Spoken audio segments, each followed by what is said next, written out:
tausayi kuma ba sa samu ne su kaga daga lungu ne mun shigo ba za a gane gari ba ma saboda haka ko ina inda irin wayannan yan grassroots karkara suke a nan nake ni zan je in nemo akan babur da nake zuwa shekara 20 baya da mashin in na sauka mota tasha nan nake zuwa ire-iren su kauyuka wanda su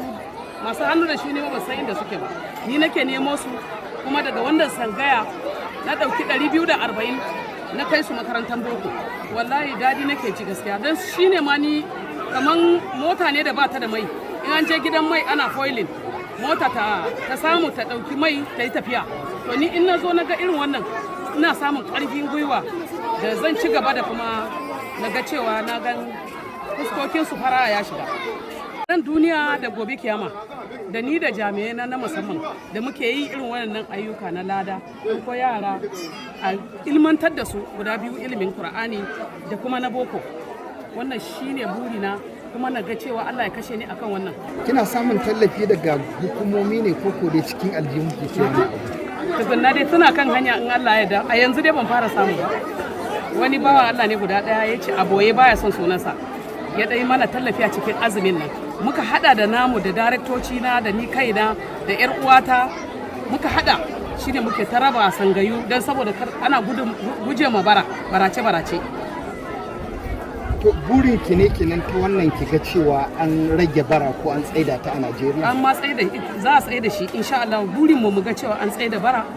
kuma mun tabbatar da cewa sun ilmantu kuma sun karatun duka biyu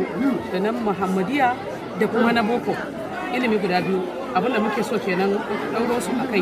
kuma insha Allah Allah zai iya mana mu samu mu ci nasara sangayu dai zawuya manya 100 kaga nan 670 ne to ire-iren su dai mu ci akalla kasara 10 kuma mu'amala da sangayoyi 72 nake da wanda ina taimaka musu haka da bayan fage wanda gwargwadon iko ne 72 amma dai guda 10 su suna karkashin grassroots insha Allah baya kasa ga 200 abin da ya sama ne nan 670 ne dukkanin su kuma za su samu wannan taimakon da aka yi in Allah ya da wannan flagging up ne yayi za a zo da shi abincin yana nan a wadace kowa zai samu kowane yaro zai samu ya kai gidansu bale kudi farin kudi ne babu in akwai farin kudi kalubale da nake fuskanta shine in mun samu kudi mun san abubuwan da suke bukata kaga ana dinka musu uniform a nan complete uniform din su yanzu haka teloli suna kan dinki za a kawo na islamiya za a kawo kuma na boko